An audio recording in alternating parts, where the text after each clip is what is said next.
a teacher with about 8 weeks off in the summer, I'm able to read a lot. So I finished 12 books in July. So I'm just going to jump right in. As always, I have chapters below if you want to skip around, and then my book of the month will be last. Let's go ahead and start with Angela's Ashes by Frank McCourt. This is a very, very famous memoir, a very highly praised memoir. It won the Pulitzer Prize for fiction and is often, top 10 memoir lists, often number one. And it's easy to see why. This has one of the most distinct narrative voices that I've read in a work like this. The story is Frank McCourt telling the story of his upbringing, which most of it was a very bleak existence in Limerick, Ireland. And he talks about how poor the family was, all of the trying things that he went through as a child. And when they had money, like his father would often just drink it away in the local pub. And it was just a really, really tough upbringing. And the narrative voice is just one of the strongest I've ever read in a memoir of this type. It really, really shines through. You can tell very clearly just that McCourt is just a very gifted storyteller. It's also enhanced by, I did listen to the audiobook, and hearing the author tell these stories, it was pretty much perfect, because the delivery, of course the accent lent a lot to it as well. But even beyond that, there were times in the story where songs and poems and things like that were important, and hearing him sing these Irish folk songs, it really enhanced my experience of listening to Angela's Ashes. I will say, however, though, this is not like one of my top memoirs of all time. I did feel that the story kind of meandered quite a bit, especially early on, where it was just kind of a loose set of recollections, because it does encompass McCourt's life from like age 3 all the way to age 20. And then I did not love the ending. There's not a lot of closure at the ending, and we got to know so deeply McCourt's siblings, his family, and basically he got to the end and didn't give us much closure with that. So even though I don't feel that this is a top 10 memoir for me, I understand why a lot of people love this. I understand why the Pulitzer Committee loved it, because they love writing styles, and this is a very unique one. But I did really enjoy Angela's Ashes by Frank McCourt. I read Go Tell It on the Mountain by James Baldwin in July. This is the first I've read of Baldwin. I'd seen Baldwin in a lot of different interviews, and I thought that he had some things to say, and I'd had a few of his books recommended to me, like specifically recommended to me. So I thought it was time to finally read one of his, and I read Go Tell It on the Mountain. I've read just a tiny bit amount of African American literature. Native Son I read a few years ago. I read Invisible Man by Ralph Ellison as a senior in high school, and that was actually a very impactful read for me. And Go Tell It on the Mountain is another one, if there's something I could compare to the last book, Angela's Ashes, that those two authors have in common, is a very strong authorial voice. And I felt that from the very beginning. This is, in many ways, a coming-of-age tale, even though it takes place basically in one day. We have a character named John. It's his 13th birthday, and it proves to be a very momentous day. Not just the events that happen to John and the things that happen to the people around him on this day, but also just kind of mentally and emotionally the things that happen to him, that he experiences a lot of growth. So even though this is a story that encompasses one day, in many ways, this character comes of age just on his 13th birthday. I initially thought, so there were aspects of this story that followed different characters. In fact, I wouldn't say aspects of this story. More than half the story follows different characters in kind of flashbacks and seeing their background. And as some of these were happening, I thought that it was detracting from the narrative whole, because I just wanted to get back to John and see his growth and what was going on externally and internally with this character. But what I found when I got to the end is that these stories of John's family primarily, they really enhance just showing that this was a part of John. This is a part of his upbringing. The people that raised him, knowing their stories just added to the narrative whole. It's a pretty quick read, and I highly recommend it. I was really honestly blown away by this story.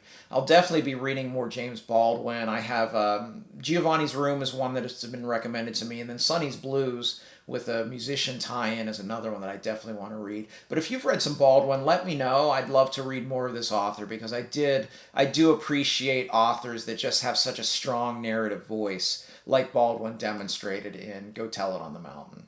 I read The Cartel by Don Winslow last month. This is the sequel to Power of the Dog, which, although technically was a reread of mine a month ago, it really blew me away. I think it was my book of the month. If not, it was real close.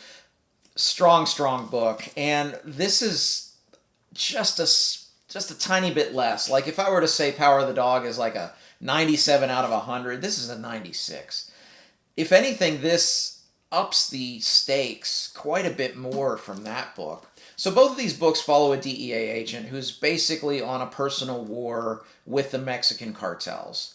And in this book, he's a little older because this does happen. It starts pretty much not immediately after the events of Power of the Dog, but pretty soon after that. But what we've seen is in that generation, we've just seen kind of the level of what the cartels are willing to do to keep their power, to keep their money, has really raised. It reminded me of, I watched a documentary at one time where they were interviewing a former gang member who was like in his 40s, and he talked about when he got out of the gangs that he had to get out because the new generation was just banging harder than he was willing to do. And I felt that in this book. The cartels themselves became a lot more violent. They became almost militarized forces, and unlike the previous generation, which was more depicted in Power of the Dog, they were willing to do just about anything, including just killing civilians or whatever it took for them to maintain their stranglehold on the drug trade. And this also is a bit more sprawling. I felt that Power of the Dog might have been, I wouldn't say more focused, because I think both of these stories are focused really well. But this was kind of more widespread. You got a lot more characters, and it showed a lot more facets because there were more people involved in the drug trade, in law enforcement trying to catch the drug trade, as well as civilians and journalists, which were tied up into this. And I think that was also a slight weakness for this one because I didn't feel quite the connection to character as I did in Power of the Dog. But again, very, very slight difference. In fact, I think the ending of this one is stronger than Power of the Dog. But overall, I really enjoyed The Cartel. The world-building aspects of this, the detail of all of the people involved in this drug trade and the law enforcement trying to catch the drug trade, it makes it feel extremely real, and I love that just level of realism here. So another great one by Don Winslow. I'll be finishing the Cartel trilogy in August by reading The Border. Also up last month, I read A Betrayal in Winter, which is the second book in the Long Price Quartet. This is the omnibus of the first two books.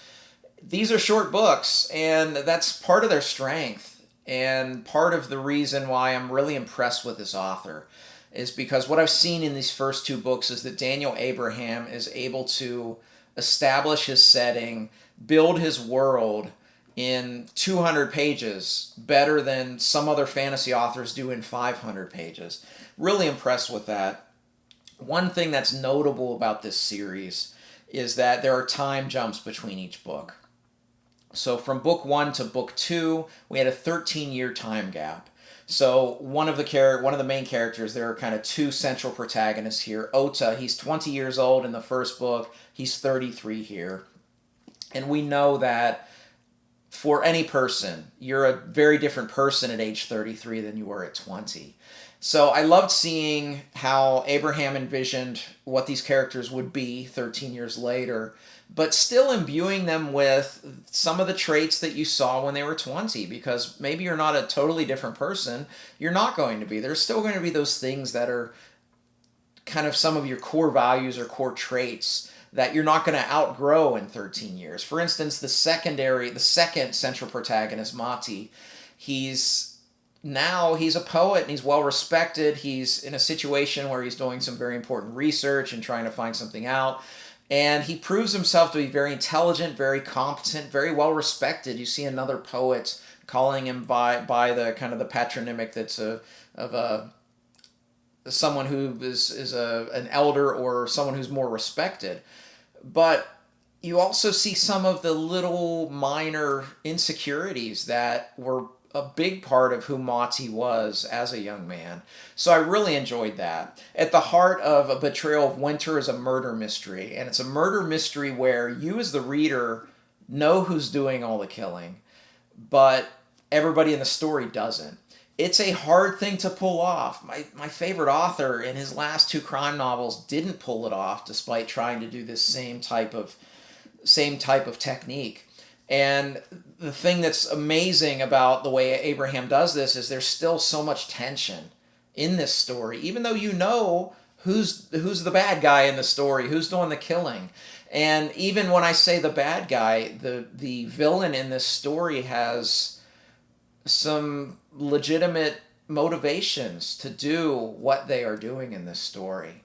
It was a fantastic book. I really enjoyed the first book, but I thought the second book of Betrayal in Winter was certainly a step above that one. I really loved seeing these characters in that next stage of their life and a story that was compelling from beginning to end, despite having a plot that you could probably do bullet points and it would fit on one page. Because Abraham is very good at just giving you a lot of things to chew on, even if the plot, the story narrative isn't moving very fast.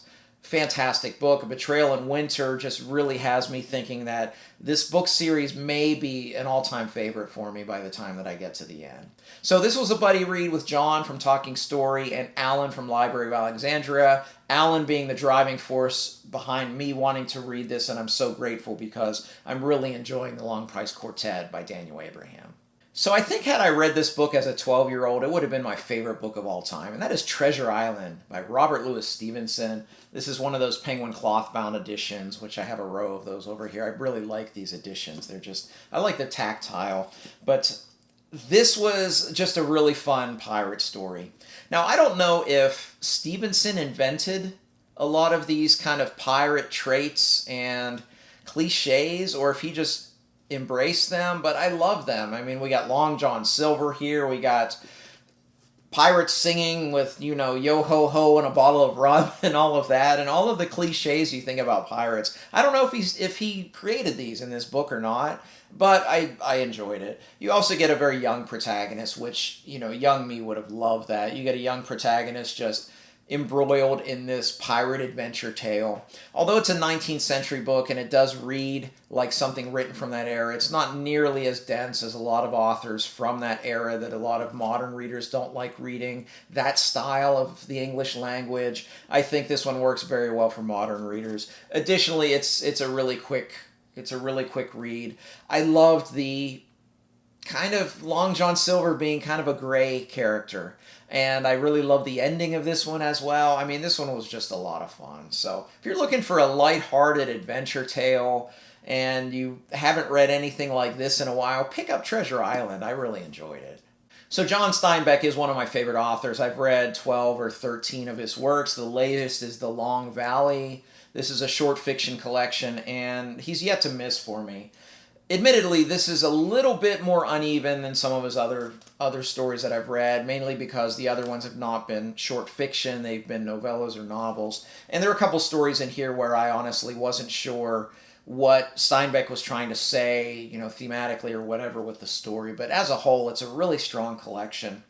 The one big part of this collection is The Red Pony, which is 4 interconnected short stories, which I had read before and enjoyed, but I enjoyed them even more rereading. And I think that's always a trait of a great author, is when you kind of know what's going to happen, you can delve more deeply into the other aspects of the story and just the prose of Steinbeck, the descriptive nature of nature, because a lot of his stories are set, in his Salinas Valley of California, but he's really good at just describing things, and I really liked this collection.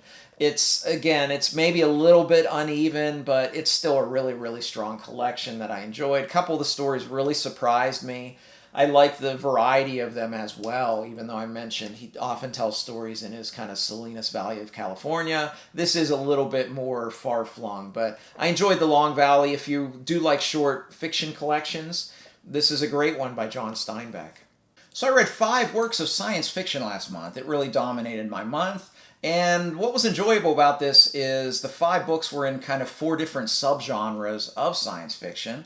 The first 2 were first contact stories. And the first one was Blind Sight by Peter Watts. This is the inaugural read of the Fireside Book Club, which we're going to do once per quarter. That's, of course, Joanna, Matt, Evie, and me. We are going to read a book together and have a discussion. In fact, the day that I'm dropping this video is when we're going to have a discussion on Joanna's channel. So if you're watching this Sunday morning, hop on in the afternoon and watch us talk about this. We will start spoiler-free. So for me, Blind Sight was kind of a mixed bag. There were aspects that I really enjoyed and then aspects that frankly let me down. So let's talk about the things I really enjoyed with this book. I enjoyed the writing style. Now, that is an unpopular opinion, at least on the discussion on the Fireside Discord, because a lot of people didn't like the way that he approached certain things. For instance, this is hard sci-fi, which admittedly is not my thing.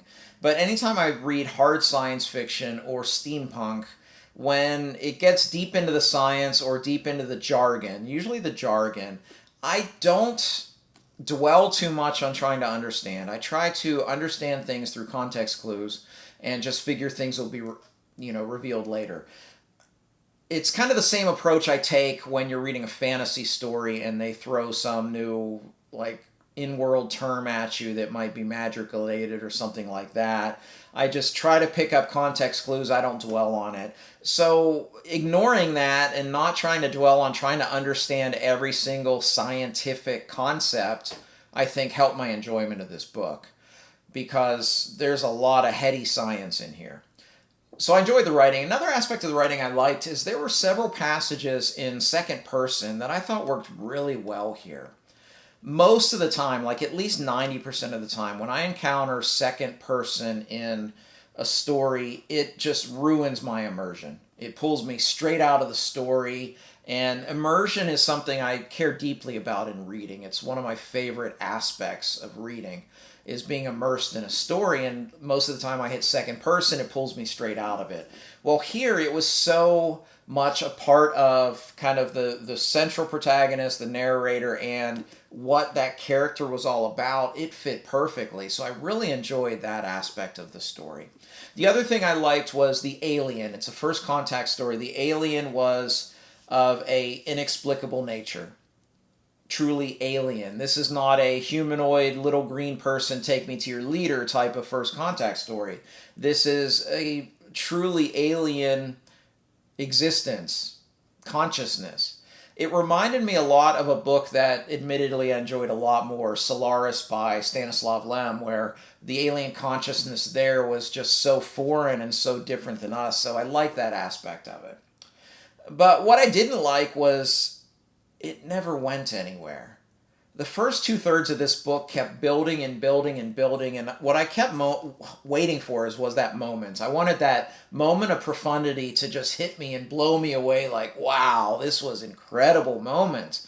And it just kind of fizzled. And it was disappointing to me because I really was enjoying the first 2/3 of it, frankly. And then I just felt the last third of it, it just didn't go anywhere interesting. So that was disappointing. So kind of a mixed bag for me. I don't regret reading it.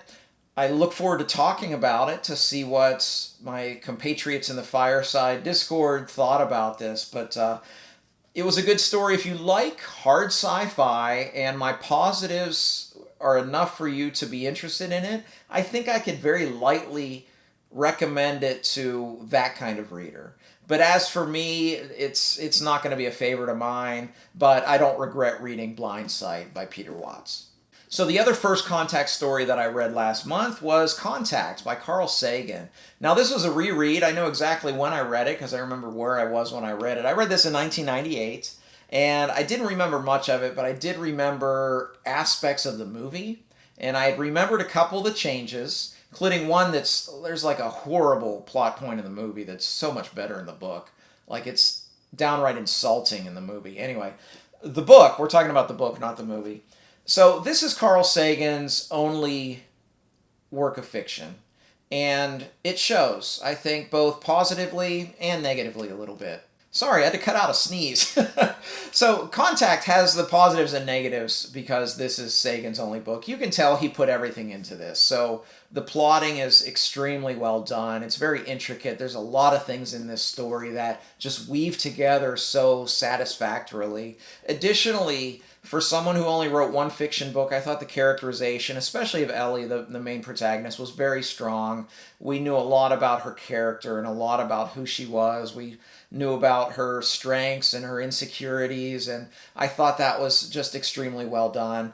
But the plotting just kept you moving. I really loved where it went to the end. I mean, overall, just really, really great book. The aspect of it that was kind of a negative with this being his only fiction book is I feel he tried to put too much in there.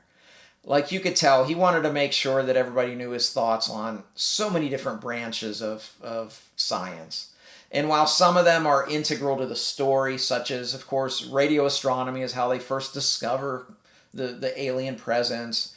There's a lot of math in there that's integral as well. And although perhaps a little bit overcooked is the science versus religion debates in here, it went on a little too long in my opinion, but some of the other ones where he'd take like a little biological tangent for 2 or 3 pages, it was almost like, yeah, he just wanted to make sure he got that in there. It didn't really advance the story. But most of those times, they were so short that I just kind of tolerated them. I was thinking, hey, this guy is writing his only fiction work. He wants that in there. I'm fine with it. I really enjoyed Contact. I liked the ending quite a bit. It had a very distinct, unique alien presence at the very end, and I thought it was just a really good story. I don't know if I'll go watch the movie again because I remember a couple of the plot points just shaking my head, but overall I'm really glad that I reread Contact by Carl Sagan. So the third work of science fiction on this list is you can tell I wore the shirt just for this review. This is Space Western, and this is a book in the Firefly universe. This is Aim to Misbehave by Rosiee Thor. So listen, if you follow my Goodreads, I pretty much give all the Firefly books a 4 out of 5. Just because this is one of my top 3 favorite television shows of all time. I've probably watched it 5 times, including the movie, if not more. It seems like I watch it just about every year. And I love the show. It was short-lived. It was canceled too soon. And I just love getting more stories. Most of the stories are set before the events of the movie, so we have all the characters. That's minor spoiler, I guess. My apologies. But I just enjoy being back with these characters. So my Goodreads review rating is usually a little more inflated because I'm just happy to be here. But I am really surprised a lot of times with some of these authors that frankly don't understand some of the characters. Rosiee Thor wrote this one, and she doesn't understand Malcolm Reynolds, at least in this book. She makes him kind of the kinder, gentler Malcolm that doesn't really exist, except in very, very small chunks. For instance, there's a scene in this book where some teenagers steal Serenity, and he doesn't punish them. He's like, oh, that's okay. No, he would have thrown one of them into the engine like he did at the end of one of the episodes. But, I mean, it was a fun story. It's a quick read. I like being back into the universe. There are aspects of it I really enjoyed. I thought he did a great job. She did a great job with Shepherd Book in this story. It was kind of tied to his background just a little bit, which is very mysterious in the show, so I like the exploration of that, and overall I like the story, and I just love these Firefly books, and I'll keep reading them, even if only one of them's knocked them out of the park as far as I'm concerned. My favorite is Carnival by Uma McCormack, so if you haven't read a Firefly book and want to pick one up, that's my favorite now that I've caught up on all of these. But I liked Aim to Misbehave. I enjoy being in this shiny universe of the Serenity, and I'll definitely be reading more Firefly novels by whoever writes the next one. So the next subgenre of science fiction that I read last month was space opera, and I read Tales of the Sun Eater Volume 3 by Christopher Ruocchio. If you've been here, you know, back in October I started reading Sun Eater. I read a novel, a novella, or a short fiction collection every month. This is what was up this month, and this is a very strong collection of short fiction. The thing I've liked most about the best stories in these short fiction collections is what they do is they expand the universe, and they often tell stories away from Hadrian Marlowe. In fact, one of these was so strong. It's called After the Quake, and it follows Otavia. If you know the story, she's in like 3 or 4 of the books. And it follows her after Hadrian leaves her at the end of one of the books. You get to see her kind of next thing that happens with her. And it was so good. And it fleshed out that character so tremendously that I actually wonder if Ruocchio made a mistake in telling this story as a first-person narrative. Because I felt so much more connection to this character that I'd already seen in 3 books, but just seemed like a secondary character. I think that's one of the most challenging things for an author is when you're giving a first-person narrative, being able to flesh out the secondary characters it's a challenge. It's a really hard thing to do. And I have felt Ruocchio's done that pretty well in the later books, but this character in particular, seeing her from her point of view, just really, really blew me away. Now, so you can't read this shorts fiction collection until you get to Ashes of Man. And I also wonder if the last story was supposed to be after Disquiet Gods, because like something huge that's related to Hadrian Marlowe is in this story. So I don't know if I spoiled the next book a little bit for myself or it's supposed to be there or not. But in general, you have to at least get through Ashes of Man to read this short fiction collection, because of just some of the things that happen in world. But the strongest short fiction collection of all of them, I think 7 stories, and I think 6 of the 7 were fantastic. All right, my last subgenre of science fiction that I explored last month was sci-fantasy, and I read The Sunlit Man by Brandon Sanderson. This is the gorgeous, just absolutely gorgeous special edition that was the Kickstarter of the Secret Projects. Anyway, this illustrated... So first of all, I really like this book. This is my second favorite of all of the standalone, the Secret Projects. Yumi's my favorite. This is my second favorite. So I really liked it. But this book, in my opinion, showed everything I love about Brandon Sanderson as an author, but also showed the things that I don't like at all about Sanderson as an author. So let me talk about the positives first. So first of all, Sanderson's imagination just continues to impress. The world in this story is so unique. In this story, we have a very small planet who's close enough to their sun that basically nothing can live wherever the sun is.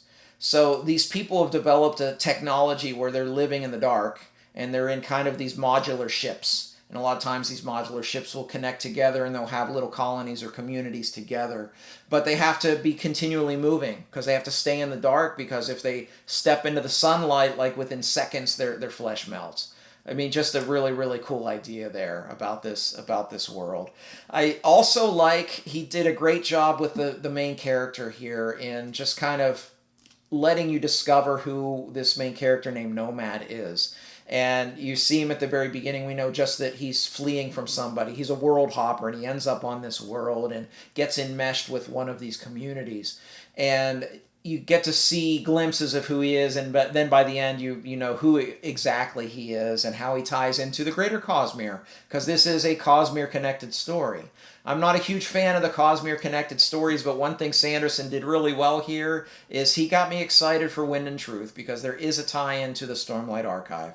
I've heard people say don't read this until you read Wind and Truth, but then some people I trust said you can, because he wrote this as a way to just get you excited for Wind and Truth, and that's what it did for me. So you'll see on my next Wind and Truth, or my next Wind and Truth video, my next TBR video, that Wind and Truth will be on there, because I will read it by the end of the year. But those are the things I loved about this story, and it's fast-paced, well-plotted, good ending. I mean, I really liked it. Now let me talk about the things I don't like about Sanderson's writing.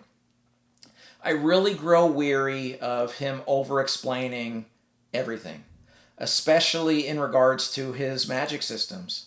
The times he used the word investiture in this book were probably about 200 times, and every time I saw it, I just started rolling my eyes. He reminds me of a 9-year-old boy who has his favorite toy and just has to keep telling you about it. And it just grows weary. I feel that he doesn't trust me as a reader, and it offends me, frankly. Trust me that you can explain something once or twice and I'll remember it. Now, there's times where investiture and the magic had to be explored because they were doing experiments. They're trying to understand it more. Those passages, I understand it. I don't love those passages, but it makes sense there.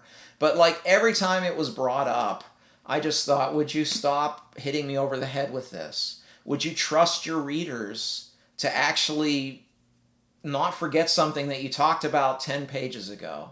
That's what I didn't like about that. And that's the one aspect of Sanderson's writing that leads me to believe someday I might have to jump off the ship, because I I don't like it when authors don't trust their readers, and I feel Sanderson has zero trust in his readers.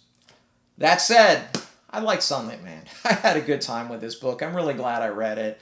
Glad I squeezed it in. And again, it did its job because I'll be reading Wind and Truth later this year. All right, my book of the month was Midnight Tides by Steven Erikson. This is the 5th book in the Malazan Book of the Fallen. I've really enjoyed this series after a little hiccup in the middle, but I think objectively that this is the best written book of the first 5. I can't say objectively. Subjectively.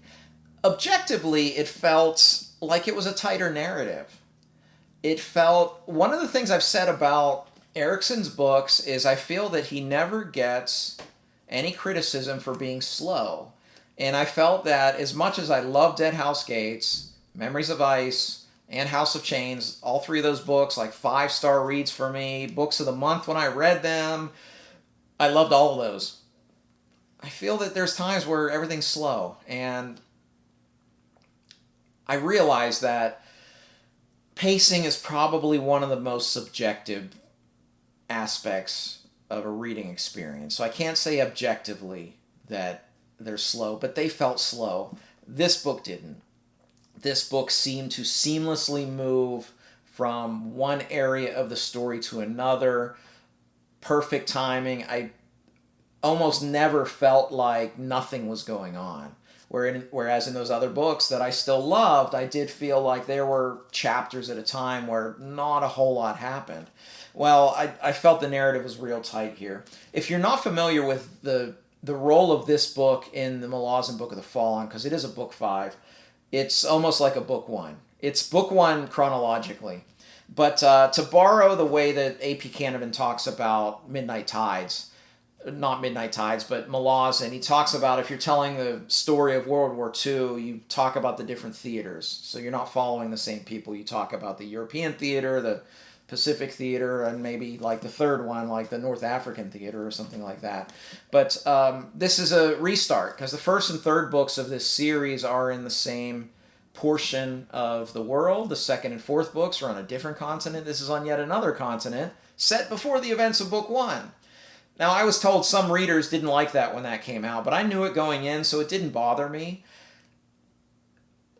Big reason it didn't bother me is I am already invested in the series. I have trust in the author that he knows what he's doing and he's going to take me a place that's important. So it didn't bother me at all. Now, there are a lot of names to learn, a lot of people to learn. Some of the proper names of things I just kind of glossed over and just said, well, I'll figure that out later. But overall, I think it was a great book. I don't want to say too much about it because I don't want to go into spoilers. But if you've read Midnight Tides and you want to hear me talk about it with spoilers, I did a vlog on this and just did periodic like 6 or 7 vlog entries as I was reading it so I can talk spoilers. But I'll say that this book, probably pound for pound, introduced the most compelling characters for me in this story.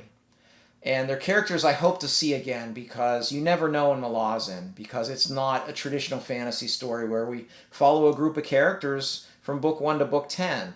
Characters come in and out of the story, but there are some that are amongst the most memorable already, even only seeing them in one book. So I hope to see a lot of these characters because I really enjoyed it. There's some other things in this book that blew me away. The humor.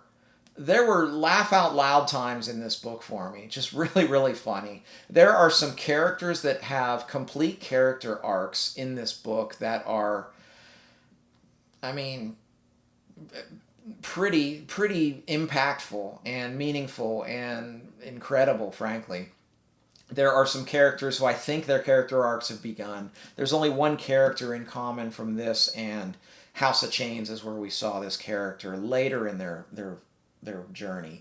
But overall, I really enjoyed Midnight Tides. I think it's just a I was going to say compact read. It's still 700 pages, but compared to some of the others, it felt like it was so much more fast-paced and such a tighter narrative. But overall, I really enjoyed it. I look forward to later this year getting to book 6, The Bone Hunters. But my book of the month is Midnight Tides by Steven Erikson for July 2025.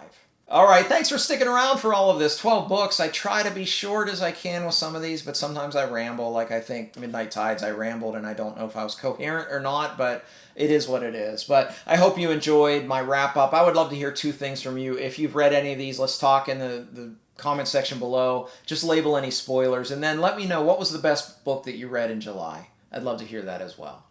If you like this video, please like and subscribe. You can also follow me on Twitter and Goodreads and the Fireside Discord, of course. I'd love to interact with you there. As always, thank you for watching. Until next time,